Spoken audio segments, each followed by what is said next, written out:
Dear Kuya Poy, ako po si Erica, 24 years old mula dito sa Marikina.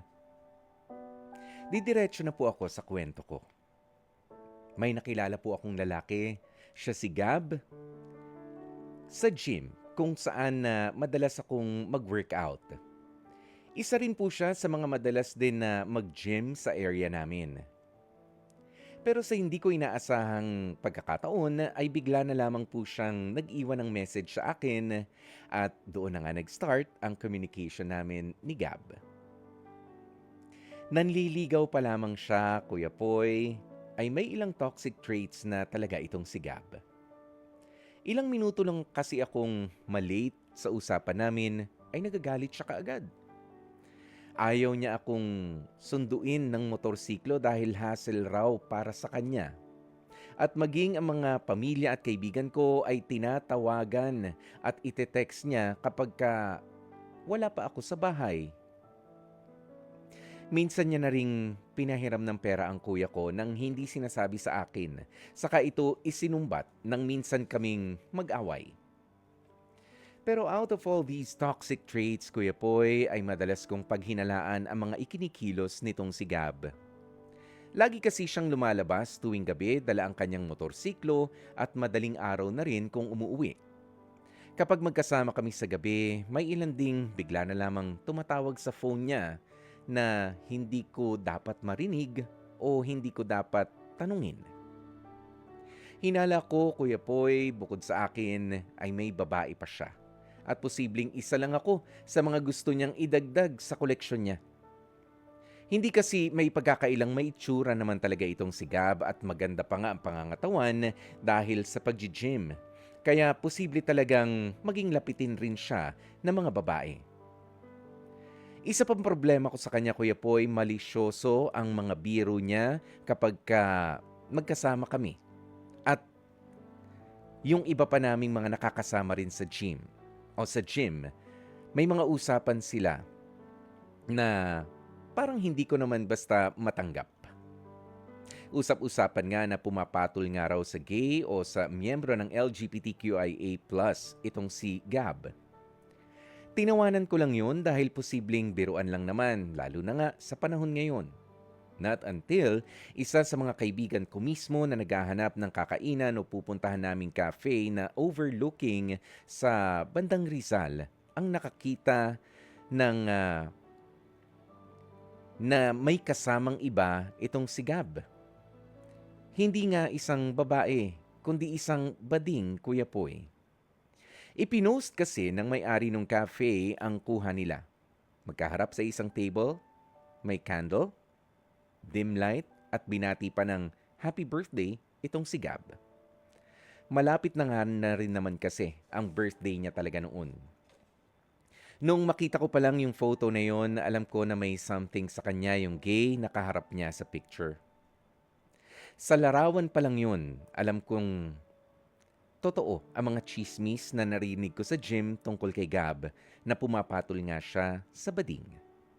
Ang chismis na hindi ko na lang o hindi ko po nakukumpirma ay kung pineperahan niya nga lang ba ang bading na yon. Madalas kasi siyang maraming pera sa tuwing magkikita o magde-date kami. Ang tanging source of income naman itong si Gab ay yung pagiging content creator niya sa TikTok. Yung pagla-live na hindi naman kalakihan pa ang kinikita niya dahil hindi pa naman siya ganoon kasikat. Wala naman po akong anything against sa LGBTQIA+ community lalo't marami rin akong kaibigan na gay. Ang hindi ko lang matanggap, Kuya Poy, ay kung gay din nga ba itong si Gab o talagang pumapatol siya sa kanila para manghuthot ng pera. Sa dinami-dami po ng toxic traits na nadiskubre ko tungkol kay Gab ay parang wala na akong balak pa talaga na sagutin siya. Lalo na sa dalas niya na maglihim. Alam mo, Kuya Poy, maingat din po ako sa sex life ko. Napaisip lang ako kung naging kami pala at pumapatol siya sa iba't ibang babae o baka nga sa gay pa, papaano na lang kung kaming dalawa na ang magtalik? Takot po ako na magkasakit. Hanggang ngayon ay hindi niya alam na nakita ko na ang photo na yon kasama ang isang gay. At ngayon po, Kuya Poy, hindi ko alam kung papaano nga ba siyang patitigilin sa panliligaw at sasabihin sa kanya na hindi ko na rin talaga siya sasagutin. Hanggang dito na lamang po ang aking kwento. Hihintayin ko po ang payo mo, Kuya Poy. Lubos na nagpapasalamat, Erica. Dear Kuya Poy, At yan na nga mga kapatid, napakinggan na po natin ang kwentong ibinahagi nitong si Erica tungkol sa kanyang manliligaw.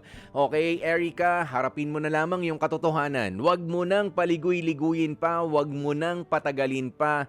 Conceited, mayabang, self-centered, yang si Gab. Bukod doon sa problema mo kung meron ba siyang karelasyon, may hinuhut-hutan na pera, yung personality niya na lang muna, yung karakter niya na muna ang alamin mo. Babagay ba talaga ito? Totoo ba ito sa akin?